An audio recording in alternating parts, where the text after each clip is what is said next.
चलो welcome back to the class. कल हो गए 26 क्वेश्चन। 27 में देखो नया टॉपिक है ये, स्थायी संपत्तियों का पुनर्मूल्यांकन। जैसे स्टॉक का पुनर्मूल्यांकन होता है वैसे स्थायी संपत्तियों का भी होता है। देखो 31 मार्च 17 को एच लिमिटेड था, एच लिमिटेड का संक्षिप्त वित्तीय विवरण दे रखा है। शेयर होल्डर फंड है, share capital, reserve and surplus, surplus last year का भी करंट ईयर का दे रखा है P&L में। करंट लाइबिलिटीज़ है, असेट्स है, non current assets, fix asset tangible हैं, इन्वेस्टमेंट दे रखे हैं, करंट असेट्स दिया है, सन्डी डेटर्स हैं, कैश एंड इक्विवेलेंट्स दिया है। 1 अक्टूबर 2016 को एच लिमिटेड ने एच लिमिटेड के 80% अंशों का क्रय किया है। एच लिमिटेड ने देनदारों में 30,000 रुपये एच लिमिटेड द्वारा दे शामिल हैं। 1 अक्टूबर 2016 को एच लिमिटेड की स्थायी संपत्तियों में शामिल 40,000 रुपये मशीन का मूल्यांकन 50,000 रुपये पर किया गया है, 10,000 बढ़ा के। 31 मार्च 17 को एच लिमिटेड का मिश्रित वित्तीय विवरण आपको बनाना है। सबसे पहले होगी कैलकुलेशन।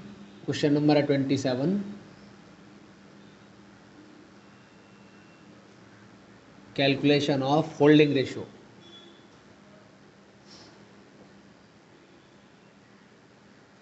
उसने कितना खरीदा है? हाँ, उसने होल्ड किया है 80%। तो सिंपल हो जाएगा एच लिमिटेड का और एस लिमिटेड का 80 और 20, 4:1 का रेशो बन जाएगा ये। फिर कैलकुलेशन ऑफ प्री और पोस्ट एक्विजिशन पीरियड। उसने 1 अक्टूबर को होल्ड किया है 2016 में। तो ईयर कौन सी रहेगी ये? 1 अप्रैल 16 से लेकर 31 मार्च 17 तक, और दो जगह डिवाइड हो जाएगी ये। 1 अप्रैल 16 से 1 अक्टूबर 16 तक, और 1 अक्टूबर 16 से और 31 मार्च 17 तक। 6 महीने इसके और 6 महीने इसके। ठीक है, अब इसका प्री प्रॉफिट निकालेंगे हम। Calculation of pre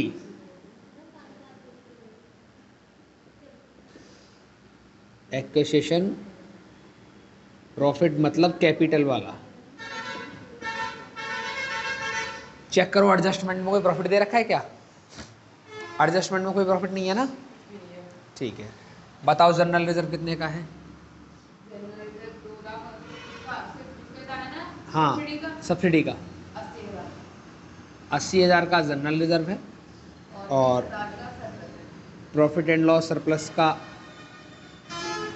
20,000। और ये 20,000 पूरे नहीं लिख सकते हम, क्योंकि सरप्लस का सिर्फ 6 महीने का आएगा, क्योंकि 6 महीने का है ना। कितना आएगा? 10,000 रुपीज़। और इसके बाद इसमें ऐड हो जाएगा जो आपने मशीन का मूल्यांकन किया है ना 10,000 ज़्यादा पे, तो मशीन वैल्यू जो इंक्रीज आपने की है कितने से? 10,000 रुपीज़ से, ये आ जाएंगे 1,00,000 रुपये। यही है हमारा कैपिटल प्रॉफिट। अब इसके बाद आएगा इधर calculation of post acquisition profit, मतलब रेवेन्यू। एक तरीका ये है कि सबको जोड़ो, कैपिटल को घटा दो। एक तरीका ये है कि जो रेवेन्यू का आधा हमने इधर लिया तो आधा हमारा इधर आ जाएगा। जैसे चाहो वैसे कर सकते हो। सबको जोड़ के करते हैं एक बार। जनरल रिजर्व कितने का है? 80,000 का। प्रॉफिट एंड लॉस कितने का है? 20,000 का। इसके बाद में हमने प्रॉफिट कमाया है किस पे? मशीन पे, 10,000 का। टोटल मिला के हो गया 1,10,000, जिसमें से 1,00,000 रुपये है कैपिटल के।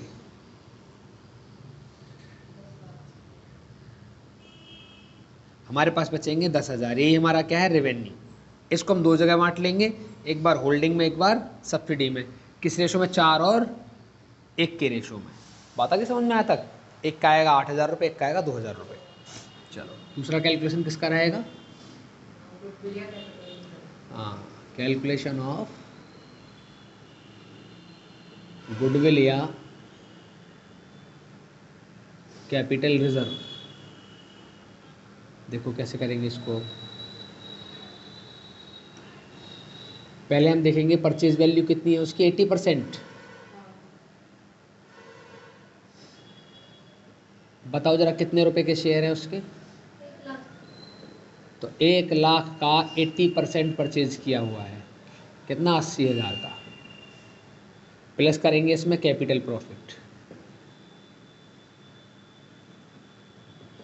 बताओ कैपिटल प्रॉफिट कितना है, 1,00,000 का।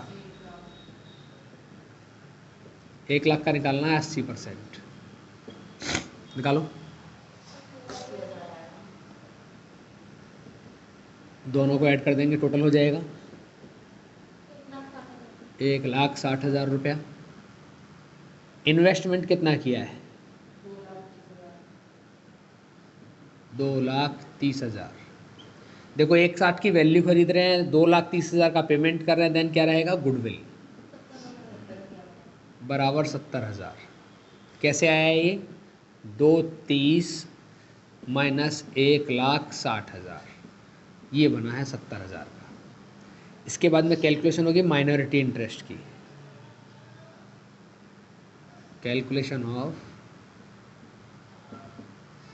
Minority interest. देखो एस लिमिटेड का जो कैपिटल बचा है बैलेंस में, वो कितना बचा है, सिर्फ 20%। कितने का, 1,00,000 का 20%, मतलब 20,000 रुपया। इसके बाद इसका आएगा यहाँ पे कैपिटल प्रॉफिट। कैपिटल प्रॉफिट हमारा 1,00,000 का, तो 1,00,000 का आएगा इधर 20%, कितना आएगा, 20,000 रुपये। और फिर इसके बाद आएगा इसका रेवेन्यू प्रॉफिट। या तो 20% ले लो या 4:1 के अनुपात में ले लो। तो रेवेन्यू कितने का है वैसे, टोटल मिला के 10,000 का, और 10,000 का ले लेते हैं 20%। 4:1 के अनुपात में लेंगे तब भी 2,000 रुपये आएंगे।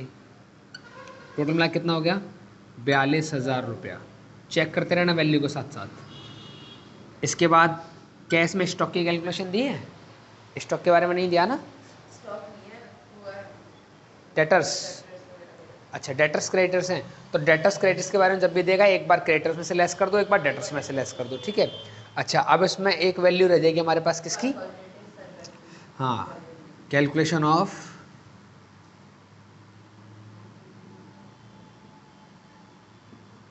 Consolidated surplus. बताओ जरा, हम वहाँ पे जनरल रिजर्व को छोड़ देंगे, जनरल रिजर्व अलग से लिखेंगे, बस सरप्लस लिखेंगे P&L वाला। कितना सरप्लस है, होल्डिंग कंपनी का है ये 60,000 रुपया। इसमें ऐड हो जाएगा रेवेन्यू, कितना, 80% होल्डिंग कंपनी के पास कितना है, 8,000। तो टोटल मिला के कितना हो जाएगा ये, 68,000 रुपया। बात क्लियर है यहाँ तक। एक कैलकुलेशन और कर लो, calculation of creditors. Total creditors कितने के दिए हैं,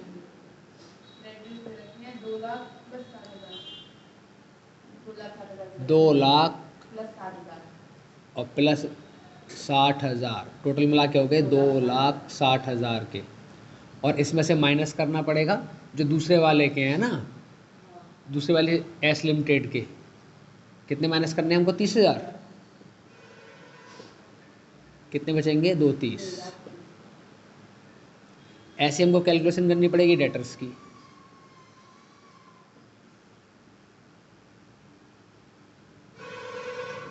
टोटल डेटर्स कितने के हैं,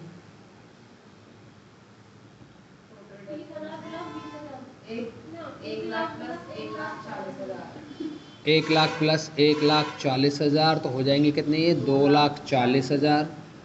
और यहाँ से माइनस कर देंगे एल लिमिटेड के, कितने, 30,000 रुपये। किसी के भी माइनस करो, लेकिन करने आपको माइनस ही है ये यहाँ पे हो गए, ठीक है। अब इसके बाद में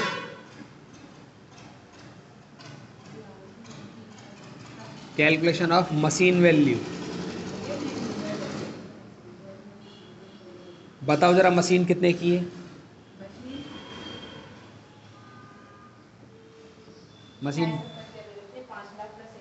अच्छा, 5 लाख प्लस 1 लाख, टोटल मिला क्या हो गया 6 लाख, लेकिन इनको इंक्रीज किया गया है कितने का, 10,000 का। कितना हो जाएगा ये, 6,10,000 रुपया। बताओ, बात आ गई यहाँ तक समझ में? हाँ, मैंने हर एक अमाउंट की कैलकुलेशन करके दिखा दिया, बैलेंस शीट बनानी बाकी है। ये जो इंक्रीज है एक बार यहाँ ऐड हुआ है और ये वाला इंक्रीज एक बार कैपिटल प्रॉफिट में ऐड हुआ है इधर, ठीक है।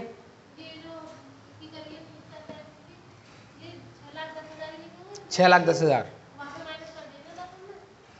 नहीं, वहाँ प्लस किए हैं ना हमने, कहाँ पे माइनस किए बताओ? मशीन के प्लस ही किए हमेशा। देखो यहाँ भी मशीन के प्लस है, यहाँ भी मशीन के प्लस है। अगर लाइबिलिटी साइड नहीं 40,000 की मशीन को उसने 50,000 में बेचा है, 10,000 ज़्यादा में बेचा है ना, प्रॉफिट का है ना, इसीलिए। तो मशीन का एक बार इधर ऐसा है, जब भी हमको स्थायी संपत्तियाँ होती हैं तो हमारा लास्ट में जाके स्थायी संपत्ति में बढ़ता है और कैपिटल प्रॉफिट बढ़ता है। लेकिन स्टॉक बढ़ेगा तो रेवेन्यू बढ़ेगा और साथ में स्टॉक बढ़ेगा, ठीक है। अब देखो बैलेंस शीट, क्वेश्चन नंबर कौन सा, 27। कंसोलिडेटेड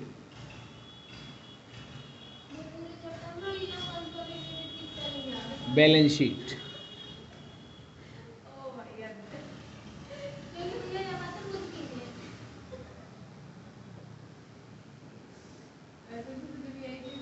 मैंने नोट नंबर का अकाउंट नहीं बनाया है, मतलब हेड नहीं है इसमें। इक्विटी एंड लायबिलिटीज में पहला है share holder fund.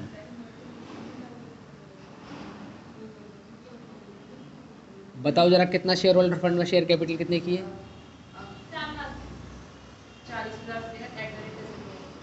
40,000 at the rate of 10 रुपये वाला, 4 लाख। इसके बाद में अभी पॉइंट रिजर्व एंड सरप्लस, इसमें रिजर्व कितने का है, 2 लाख का रिजर्व है।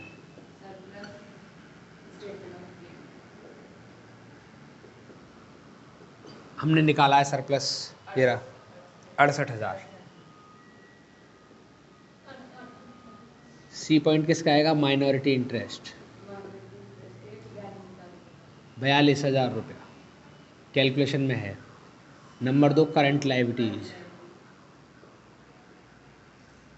और करंट लायबिलिटीज में लिखेंगे सन्ड्री क्रेडिटर्स, हमने निकाले हैं सन्ड्री क्रेडिटर्स से रहे 2,30,000 के, जोड़ दो सबको।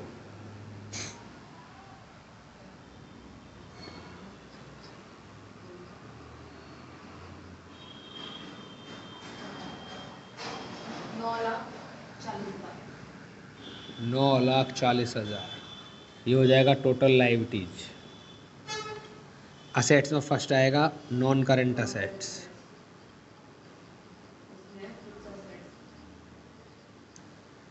नॉन करंट असेट्स में पहला आएगा फिक्स असेट्स, और ये हैं टेंजिबल। एक ही आया हमारे पास कितना, 6,10,000, जो मशीन वाली वैल्यू है। दूसरा आ रहा है, दूसरा नहीं इसमें गुडविल वगैरह, गुडविल है,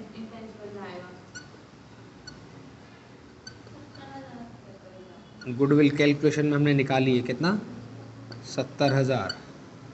दूसरा पॉइंट करंट असेट्स,